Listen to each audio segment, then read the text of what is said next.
Hey there. Happy Thursday. Is it Thursday? I think it is. I think it is Thursday. We don't usually record on Thursdays. I think that's why I'm So off. this week, we've been all out of sorts this week. And the allergies are still kicking our ass, both of us. So if Yes. we're snotty or sniffling or crying, just bear with us. This week's episode's it's trending and relevant because scams. We're talking about scams, travel scams specifically. But I will say that doing a little bit of research in this, um, travel scams have gone up 900% in the last year. 900%. That's a lot. With Yeah. AI out there, it's getting trickier and trickier to spot a scam. And I think the telltale sign, and we always are so naive to this, but if it seems too good to be true, it probably is, correct? Yes. But we want it to be true and we We want to just be want it to be true. trustworthy and be like, well, c- well, and some of these scams are just so savvy. I'm like, man, that it took a lot of work just Yeah. to come up with the scam. So I don't know. I have you fallen for a scam? Oh, yeah. What did you fall for? The Facebook, I still have not received my Facebook ad or my Facebook purchase from the bookshelf. It's been probably a year and I still haven't received that bookshelf. Oh my God. I was saying the same thing at the same time. Facebook. Facebook Yeah. got me. And the stupid thing was, it wasn't even anything for me. It was like this, it wasn't an LL backpack. It was like a trendy backpack. And they're like, oh, it's from, and you can get it for $9 and it's normally $100 backpack. And I was like, you know what? I don't have a great backpack, but I could always gift this, la la la. And I was like, for a backpack, Denise? Like so stupid. Yeah. I had to get my card changed out and all that stuff. So that's the key. If it seems too good to be true, it usually is. That is Yes. the theme that we're going to carry through this whole thing. So just kind of going over some of the Let's scams. start with the small ones. Yeah, the ones that you would typically see just kind of out and about, and we'll get into like the bigger ones. So what's one that you think of when you're in a touristy spot? Well, so I've heard of the whole I see I don't I've only been to Vegas once. The whole three card money with the shell trick and stuff like that, where they essentially want you to bet. They want you to try to figure out what one it's under like that. I would never do anything like that with you. I'm not a better. You're a gambler. I'm I not. am a gambler. I mean, because I love Vegas and I do gamble. But would I do it on the street?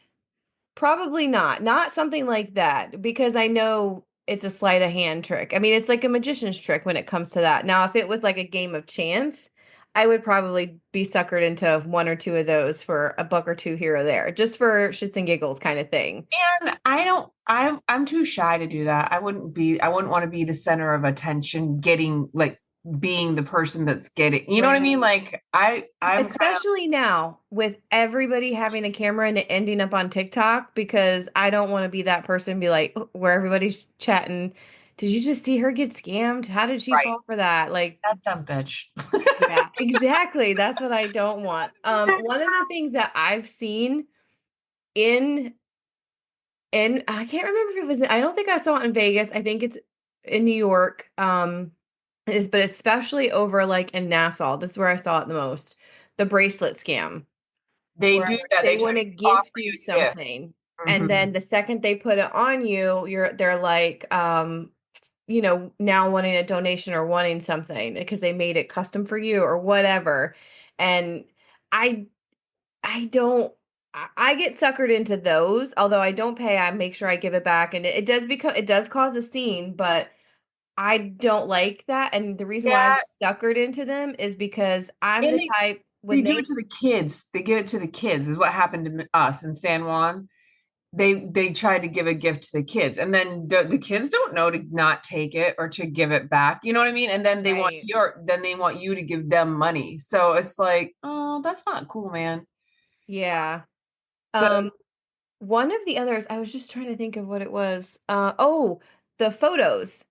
taking photos with people. This is big in Vegas and New York New City. York with characters like Hello Kitty or the Or even them Marvel. just dress at Vegas, it was more of them being dressed up, not necessarily characters that you would recognize, but a Okay. character, whatever their costume character is. Could be an extravagant. I actually followed this stripper. I think she's called her, it's on TikTok, and she's like old ass stripper or something like that. And her whole, it's a persona that she does. And she was never a stripper, but she's an older lady with, I think she's freaking hilarious. And That is great. she goes out there and she will take pictures, and but she was talking about it, and I you want to take pictures with people. Well, but Like there should be you, an understanding whether there's money involved or not. You know what I mean? Like it should yeah, like it's kind of like a bait and switch at that point. You know what I mean? Like, hey, come get in the picture, but then you're like, oh, that's gonna be $10. Like, that's not cool. I don't know. yeah. Um, Another thing I will say, so the other thing you have to be careful with now is when you're in a hotel, and this happened to us last year, like when you're in a hotel, if they ever call you and want to read it, if they're like, oh, the front machines are down, we need to verify your credit card number to bill your Mhm. room. Don't ever, ever, ever give any information. Just be like, okay, I'll come handle it at the front desk, right? Yep. So, and then the same thing, even though it wasn't giving my actual credit card information last year when we grabbed a couple drinks and we had already checked in the hotel, the lady is like, what's your room number? I'll just charge it to your room. I fucking shouted out our room number. Yeah, you did. I didn't even think about it. So now I've told somebody my room number, and then they could be like, yeah, put it to room 211. Denise But will. not only could they charge it, but now they know these two ladies are in a room and what their room number is. And yeah, I did. I looked at you and I was like, "Did you just do that?" I wasn't even thinking. I'm so naive. I really am. Um, and then the other thing that I didn't even know was a scam, but apparently, and even Disney is putting out things in the room. You know how they slide shit under your door, and typically it could be like a menu for a restaurant. People Mhm. order. So there's been a lot of scams in that. It's a menu. It's not going to a restaurant, and you're calling in this order for like pizza or whatever, and you've been out all day. Remember how at our pod fest we were just exhausted. It was so easy to just order room service, right? But you Mhm. got to be careful because you can't trust anybody anymore. Go with your Uber Apparently, yeah. Eats or your DoorDash, because don't ever just follow anything under of the flyer that came under your door, because it's not a real restaurant. You call in, you give your order, you give your credit card number, and you're never going to get that pizza, but they're just going to take your money. You know what I'm saying? Which when you told me that, I didn't know this was a thing. I hadn't heard about it. I was kind of shocked because I remember because we road tripped a lot, especially when because we always lived away from family, so we would all and wherever we were stationed, we'd visit and tour, be a tourist in that state.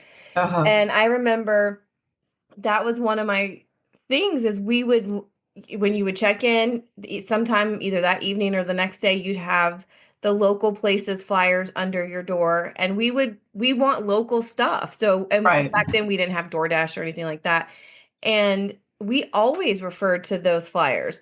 But also and I miss this, I still look for it every hotel I go to. I miss the book that they used to put, the little binder they used to put in your hotel that had the menus of the local restaurants Yeah, that the local they that were restaurants and things to legit. do. And I still to this day look for that because I appreciate the local. I can And you Google a can Pizza still Hut get anywhere. that. You can still find that sometimes. Like we stayed in a Nashville. Oh God, it's been like 5 years now. So maybe they don't do it, yeah, anymore. Because the last I'd say, I I mean, think the scammers have kind of ruined it for people to be able to just call in and think that they're getting something now, you know? well, I think maybe if hotels would go back to putting that in the rooms of, hey, these are the local mom and pop places or our top whatever. Um, it was really like when you stay out by the beach, like out in the Outer Banks or something, having that it was really nice. I liked having that. I liked having the recommendation from the locals of where I should go. So I would absolutely fall victim to the scam under the Well, door and flyer I would because I just say want to try the local stuff. do your diligence now at this point, because it is a thing. Like, and even the Disney flyer, I saw this on I guess on my feed the other day. They were saying even Disney is putting things in the room saying don't fall for any flyers that come under your door because we've had so much scamming going on. Yeah. And so people are just trying to make themselves more aware. The other thing, and I just dealt with this yesterday. We rented an Airbnb for Napa, and we just got an email the other day saying, double check to make sure that you're really booked at this Airbnb because the owner has had some fraudulent activity on their account. Make sure that if you already have paid, you paid to the right person and you got a confirmation. I'm like, it's really scary. Mhm. The other thing is you have to make sure that you're looking for reviews because a lot of Airbnbs or VRBOs, all of that stuff, they do like a bait and switch where they're showing pictures of this one place. Another thing is if it seems too the price is too good to be true, it possibly is not. You're not getting what you roll up in is not the pictures you saw online. Have you ever had anything like that happen to you with an Airbnb? Luckily ours is still okay for Napa, but that is definitely a concern, is the Airbnb scams. Well, I'd prefer hotel or resorts over Airbnb and VRB. That's Right. not my jam. Yeah. I do it makes me nervous because when I get clients that request that, first of all, those locations don't pay commission, so usually you'll have to go and through a third party, like Expedia will let us book Airbnb and VRB. I don't like using third parties like that. So they're a Yeah. little trickier to verify and to do.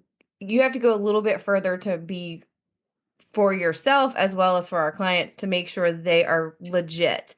But I will say when we were creating this topic and I was researching this episode, one of the things that came up that I didn't know was a thing. Because we had started this conversation all about like AI travel, and we didn't know quite enough about it, so we started researching, and it kind of led us down this rabbit hole. But during research, I found something about AI generated fake reviews, and then that led to people that are hired to give travel reviews. I went down a complete rabbit hole on this, that this is a remote job apparently, that that part can be a scam too, so just check into that. But Mhm. some of these reviews are paid for, that they will get a booking, like whoever's doing the reviewing will get like 5 or 10 bookings to review, and then they will have to go in and review maybe like an itinerary or something, and they will take that itinerary and go and add reviews to all those places, and they've either never been or they've done like 10 of these a day. So they and I rely heavily on reviews for just research, because like you Same. I said, do we too. want to Right. look at those reviews, we want to know. Mhm. So now and you can sometimes tell when reviews Yeah, if the are, English isn't, if there's like, it's not proper English, you can tell or that if it's that just, way. if something has a lot of the same style reviews, because you can search for wording on that. And that's what I have to do sometimes, is like control find and search all that review Or page for reverse search. phrase, Yeah, reverse search the images. the images. Yeah, Yes, because that was because another that's thing I read was and this was from a travel agent who put this out there. She said, I'm not going to say the hotel or where the location is, but there is this smaller boutique hotel that had like 5 locations in this area. And say, I don't remember the exact numbers, but say 3 are on the beach and 2 are not. And if you stay at any of their 5, you can use all of their properties. And yeah. all the pictures for all 5 properties are the ones from their best beach property. Uh-huh. So if Yeah. someone gets the city location and they're expecting the beach, and it could be 30, 40 minutes away, while they Yeah, can the sister access it, it's properties are misleading. always next door. Yeah. So it was very interesting how this, I know we were talking scams and stuff, but I was making notes of like, ooh, this is something we got to kind of make people aware of. Yeah, and also be mindful because a lot of the scammers, instead of it being like booking.com, not that I would advise you to go to that to book because that is also a third party vendor, but I always go straight to the hotel. But when you are on websites like that, another thing is make sure you're hovering over the URL, make sure it's got the little lock on it. It's an actual legit site. Another thing that's odd is if I'm used to logging into my Marriott And if I normally it would auto populate like my name, Denise CDIU, and then my whatever. If you're used to going on and booking that way, and all of a sudden your stuff is not auto populating, there's a good chance like they've made it like it's a fake link. So you Right. really have to be just more mindful every day, all the time, especially when there's money involved. You know what I'm saying? And that leads into, and we've actually had this conversation within our work chats, the customer service lines. When if you get an email or you get a text that says there's something wrong with your account, your trip or whatever, please call this customer service number or reply back. Don't do that. Yeah. Go to the actual website, and I've seen Mhm. this on a specific cruise. I'm not going to throw it out there, but there's a specific cruise line where I have been reading about clients calling to the cruise line to make a change or what or make a payment or whatever, and they will get, oh, well, you still have a balance on your account for port fees or something or whatever, and they'll pay it, but that number they called was not the correct customer service. Yeah. And come to find out, if you Google the say XYZ cruise line customer service, and that's the first number that pops up, don't just dial that number because if you notice, usually the first one that pops up says sponsored. People can pay to have that up there. You want to actually go to that vendor, go to wherever you are, whoever you're using, go to their website, scroll down, find their actual information, their actual number, and call directly to there. Because that has been a big thing that's been going on right now. Yeah. I Calling can the see that. wrong customer service numbers. Yeah, for sure. And like when you're out, so another thing is, and I think I mentioned this the other day, and you're like, I never thought of that. So people that are like trying to be overly helpful or friendly in a touristy area, like, oh, let me take your picture, let me take your picture. And you give your phone that's got like your Apple Pay, your everything in it. And then the next thing you know, you guys are all posing in a cute group and they've run away with your damn phone that has Yes. all of your information. So now I'm very leery to ask people, but here's a key that I would say is safer. Ask a mom with small kids because she's not going to run away with her phone with, with little kids in tow. And a mom is definitely more trustworthy anyway. If it's just this random overly friendly person, I'm gonna first of all, I'm all about a selfie, but I do think there is good things with people still taking your picture. And I do offer. So I was like, I wonder if I'm shady. Like, but Right? I'm just saying, be a little sus. If somebody's overly wanting to take your phone and offer to take pictures, just be mindful that you don't realize how much my phone is like my kidney. You know what I mean? Like Yeah. I need that. I feel lost without it. So they did say the other thing you can do is do like kind of like a throwaway phone if you really want to do a phone, or just a cheap camera that you can then put your USB drive in.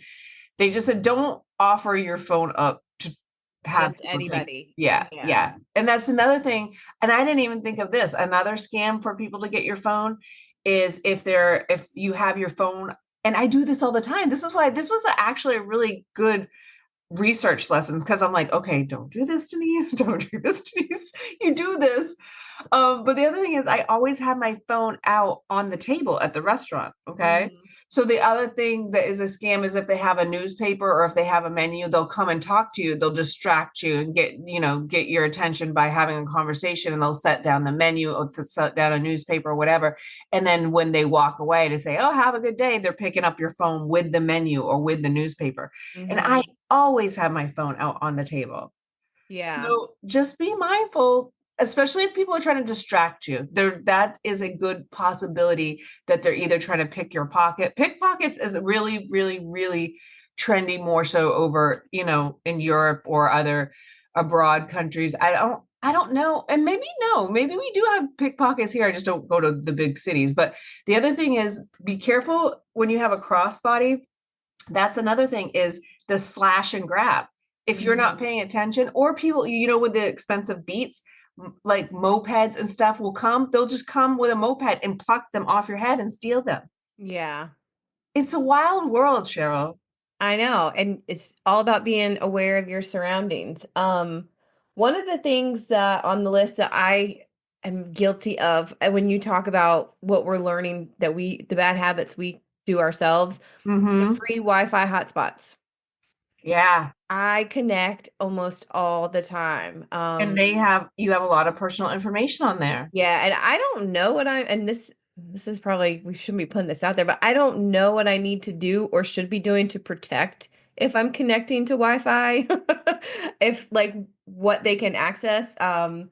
Never give any financial information. Never give any Well, I credit know, card but they also information. say that you shouldn't, if you're on a public Wi-Fi server, whatever it's called, you should not be logging into your own bank account, logging in, making purchases on your own because you're using your financial information on a public network, on an unsecure network. So Right. when I was reading that, I was like, wonder how many times I've been sitting like at an amusement park or whatever, or just killing time Amazon shopping or something. And I don't know. That's just something that I don't know if what they can get access to on a public Wi-Fi system. Well, I would just be cautious. I would just be cautious. Don't put anything. This is the I'm world not we going to live in enter now. any information, but can they pull it if you're on the server? Like if you just connect to Wi-Fi in the airport or something, can someone with a device 2 rows over? If they've got that scammy fake Wi-Fi, yeah, they can pull shit off your phone, I think. If you have stuff existing on there. I don't do a lot of the Apple Pay and stuff, but your stuff is on your phone. So just be mindful. Right. I don't log into free Wi-Fi. Like I try to You don't connect to like a restaurant's Wi-Fi if you're hanging no, out or I the don't. airport or the I hotel? I mean, I have before at the hotel when we were at Podfest, I did, but I feel like if that's the hotel, that's the hotel. You But know what it's I still mean? not as secure. It's And not, it's what I not. mean is when what I'm thinking, and maybe we're thinking differently, is an unsecure, like my Wi-Fi at home has a password. You can't log on to my Wi-Fi Right.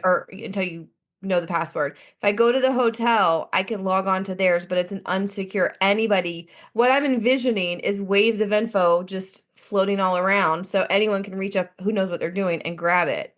I don't think it has to be a fake Wi-Fi. I think it's any unsecured Wi-Fi.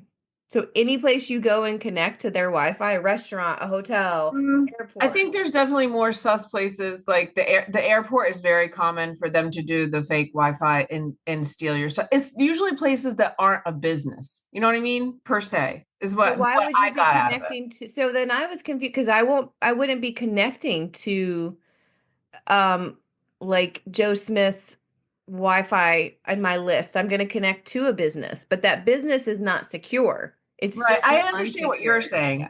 But I think in this case they are saying like if you're just desperate and you want to get on your want to get on and Joe Schmo is what there, then you're like, oh, it's okay. I'm just gonna do this real quick. You know what I mean? Just that's what they're saying. Like be mindful. If it's not like a business name and you're just connecting to a free Wi-Fi, that's what you got to be mindful I for. think I think it's a free Wi-Fi period, even a business. Remember, if it's not a secure line, Wi-Fi, I don't know you're if you taking a risk anyway. absolutely. Right. I see what you're saying. I do Yeah. see what you're That's saying. what I assumed it was. But that's a good question because we're all seeing it differently. Okay, so I'm gonna do a little thing like a scenario, like is this a scam or is this not, or maybe or not, and you tell me if you think that it is. So the first scenario, number one, we talked about this too good to be true resort deal. You find a luxury 5-star resort in Maldives for $50 a night on a brand new travel website. The site has great reviews and photos. They look stunning. Is it legit or is it a scam? I'm leaning towards scam for a couple reasons. A brand new site, that's suspicious. I'd want to know the history. Like, did they just revamp? Did they switch host servers? Like, there should be some history. Right. Also, $50 a night, 5-star, red flag. No matter where you are, no. Correct. That is a scam. Correct. So those are my first two. It's like, yeah, no. Yeah, so a lot of websites use stolen photos, like you've talked about, or fake reviews to lure in traveler. And they did say if it seems too good to be true, it typically is. Um, Scenario two: Instagram giveaway for free vacation. A popular travel influencer is hosting a free giveaway. Win a free trip to Greece. Follow me, like my post, tag 5 friends. You'll see thousands of comments and shares. Is it legit or is it a scam? It could be legit, but it could be a scam. This is one you need to You're so good at this. you've got to deep dive into that because there are some of those giveaways are accurate. You got to read the fine print. What are they asking for? How much of your information are they asking for? Have they been around for a while, or is this if this is a new account, it's a scam. If it's a new account, it's a scam. I'm just going to be like, nope, don't trust it. If it's an established account, they're so easy to steal. You got to go back and look at, is this something that this influencer Or look would for typically have do? so you're right, it can be both, but the things you have to look for like that is, have you seen past winners? Are they posted any past winners? Or do they ever give Or you away? know what I'm going to do for that past winner? I'm going to deep dive. Like, how connected are they? Did they give this to their friend's second cousin? Like, I want to know Right. how So that legit one this is a is. possibility of both. So you Okay, were right on yeah. that one. So you're 2 for 2. Good job, Cheryl. All right. Okay, so last minute WhatsApp travel deal. A travel agent messaged you on WhatsApp offering a deeply discounted last minute package to Paris, but you need to pay via bank transfer today. Is it legit or is it a scam? Red flag bank transfer. Right there. Yep. We're not asking for a bank transfer. And we're Nobody also will not ask saying you. last minute. No If we haven't proper. communicated with someone, we're not saying, hey, we might say, hey, because I know we've sent out information. There's a deal that's ending, but it's been there for a while. We're just reminding someone who might have been interested. But if a travel agent reaches out to you like uninitiated, like it's just out of the blue, first of all, red flag. Right. Second, well, once they ask for a bank transfer, I'm out. That's not legit. Like, Right. Nobody will ask you for a bank transfer in this day and age. mm-mm. Um, this one I'm not doing because this dumb. But let's just go to scenario 5. We found an issue with your hotel booking. We kind of went over this. You receive an email from booking.com saying there's an issue with your reservation and you need to confirm your payment details ASAP. So that could be true, but here's where I'm savvier now than I used to be because 10, 15 years ago, maybe 10 years ago, I would have clicked on, oh, I need to go check that. I would have clicked through Like, the yeah. email. Mm-hmm. Now I'm closing that email. I'm logging into wherever I've booked that because that Yeah. does happen. Mm-hmm. But I will tell you, because I've been called down to the hotel desk before. This again was 10, 15 years ago. I was road tripping and I got called down because the credit card company needed to verify I was legit. But the front desk called me and said, hey, we need you to come down. There's an issue with the account. They never asked for anything over the phone. I was still suspicious. I went down and the lady at the front desk was like, hey, we need you to call. I don't know that we had this was back, I think, when we were still paying like 10 cents a call on our cell phones or something. It was a long time ago. So I was like, I'll use your phone. But then I was like, should I do that? So I did have to call my credit card company and verify. It's because I had been in multiple states in like the last Yeah. week and they were asking about it. But sometimes you don't think about it between the email. It seems legit because things can and do go wrong with bookings and you need to Yeah. confirm, but you need to go back to the original source. Right. I will always go back to the original source and I will always tell my clients go back to the original source. I think that's smart. That is good. Okay, the last one is scenario 6. The TikTok hidden fee airline hack. A viral TikTok hack says you can buy a hidden city airline ticket, booking to one destination but getting off at another layover city for 50% off on airfare. Is that legit or is it scam? So say that part, say it again. Okay, because just say what the whole thing is at the Okay. back. Okay. A viral TikTok hack says you can buy a hidden city airline ticket, booking to a destination but getting off at a layover city. And you can save 50% off on your airfare. Is it legit or is it a scam? Oh, so they're saying book a multi-stop flight for cheaper to get off at the layover. Yeah, it's also known as skip lagging. So that is something people do. However, we don't recommend it for a couple reasons. One, once the airline catches on, they can ban you from the airline. Like if you don't book from here, like from Charlotte to, we don't have a lot of let's say Charlotte to the West Coast, and you really want to go to Dallas, but it's cheaper. Don't do that because the airline can ban you from using them to do that. I don't know if they can make you pay the difference. I believe we had heard about this before, but also This was the first time I've ever heard about skip lagging. So essentially, like what Cheryl's saying, like if I'm in New York and I want to get to Charlotte, but a direct flight from New York to Charlotte is $250. Well, sometimes there's a one-way ticket from New York to, let's say, Orlando with a layover in Charlotte for $150. So it's $100 less. Well, what's wrong with just going from New York and instead of going all the way through to Orlando, you just get off in Charlotte, which is where you wanted to go anyway. right. Well, the airlines don't like it. I've never heard of anybody being physically sued or having to pay the difference, but I will say this, if you're going to attempt that, it's risky. It is the answer is it's real, but it's risky. We don't advise that as travel advisors because a lot of things can go wrong. The airlines don't like it. And you also would have to make sure you have a carry-on and make sure that your carry-on is not then checked because your bags will go on to Orlando and then you'll be in Charlotte and you don't have your bags. So that's definitely a major problem with that scenario. But if you do just have a backpack and whatever, you probably can get away with it with just getting off and doing that. But so I thought that skip lagging was such an interesting concept. And you would never want to do it on a round trip ticket either, because once you don't get once you Right. don't get on, the rest of your ticket is canceled. All of the rest of them are canceled. Um, so it's a very risky concept.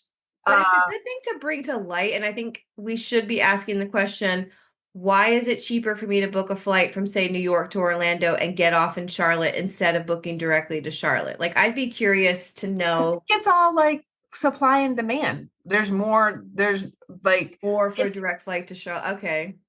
yeah. In Charlotte, unfortunately, where we live, Charlotte's one of the most expensive airports to fly into or fly out of. It kind of sucks. It does. I have looked because we're not far from the Greensboro, Raleigh area. I will look up there for the Raleigh airport. I will look down in South Carolina. They're smaller airports, but if I sometimes it's worth the drive. It may be worth the drive to the hour, 2 hour drive to save $200, maybe. I don't know. But I do I, look at the surrounding airports.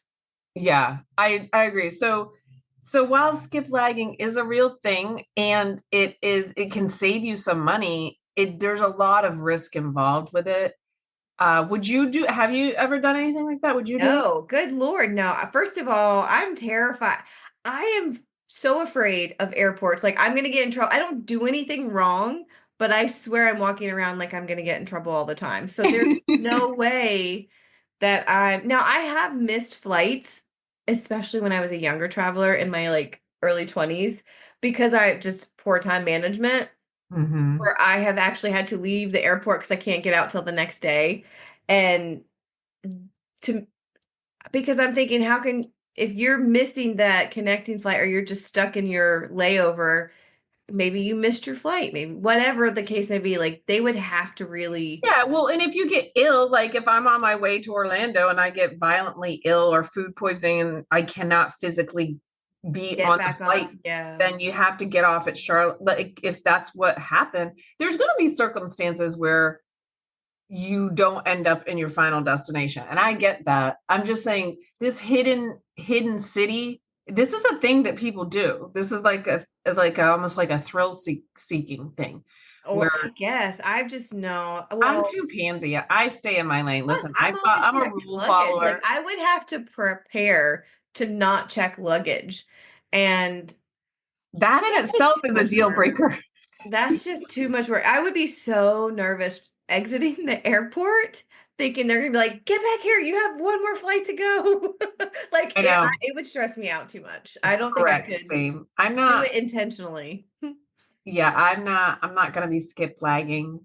But it is a real thing and people do it. Let us And know if you or listeners, or if you or someone you know has done this, where they will schedule a longer flight and just get off in the layover because it was cheaper. I mean, you can do it anonymously too. We won't rat you out, but I'm just curious like the balls it takes to do that because I would be so scared of I getting agree. into trouble. The one thing that I have been tempted to want to do is if you find in a middle city that the layover is long enough, like if it's a 12-hour or 18-hour layover, if you leave the airport and then go venture out to that city. I still Yeah. don't think I would be brave enough to do that. I would absolutely do that. If I had like a 12-hour layover or if I was going to a city because I have my map and I love to put my pin Yeah. the cities I've been to. So if my layover was in a city I've never been and there's something I can go explore and I could schedule like a 12-hour layover, I probably would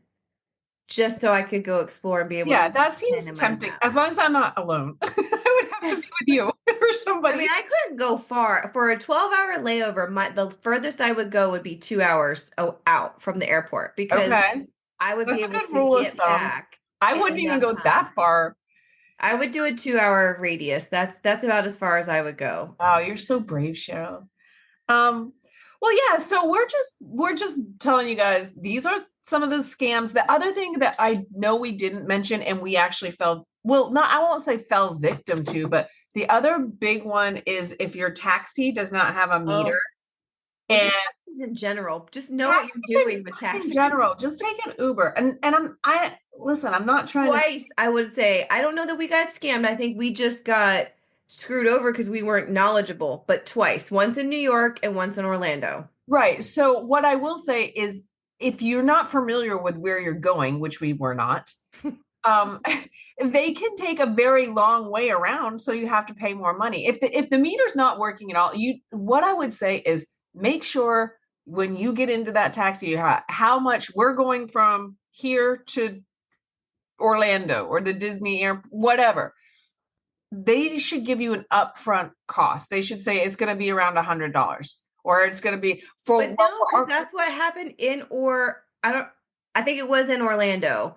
We walked out and we were debating Uber or taxis, and there was a line of taxis, and we had a lot yeah, of luggage. we So had a lot of we were luggage like, let's take this van Uber. I mean, this van taxi, as a and it taxi. said flat rate from here to the area, the general area we were going was not that. It was like a $50 flat rate or whatever. That or that taxi ride almost cost us $150. I know it was nothing like what they said. So you just have to be mindful.